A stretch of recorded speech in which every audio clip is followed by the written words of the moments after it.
এখানে এই লোকটি চুপি চুপি বিদ্যুতের ভোল্টে বেড়ে দিতেই তো চার্জ থাকা ফোনগুলো ফুলে যেতে থাকে। আরে এই তো কাজ হইতাছে। ওস্তাদ তো একটু টের পাচ্ছে না। একটু পর হবে মজা। এখন এখান থেকে কেটে পড়ি। এই পচা টেস্টারটা দে। আরে শুনতে পাস না নাকি? এই আবার কোথায় গেল? হ্যাঁ, এই মোবাইলের আবার কি হইতাছে? এগুলোতে দেখি ব্লাস্ট হয়ে যাবে।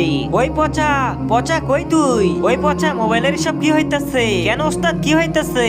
আরে ওই যে দেখ মোবাইলগুলো ফুলে যাইতাছে। হায় আল্লাহ ওস্তাদ মোবাইল তো ফেটে যাবে। আরে এসব তো আমার কাস্টমারের মোবাইল, এখন ওদেরকে কি দিব? আরে ওস্তাদ মোবাইলের কথা বাদ দেন, আর এখান থেকে পালান, ফেটে যাবে। আব্বে এই মোবাইলগুলো ফুলতেছে কেন রে? ওস্তাদ আমার মনে হয় কারেন্টের ভোল্ট বেশি হয়ে গেছে।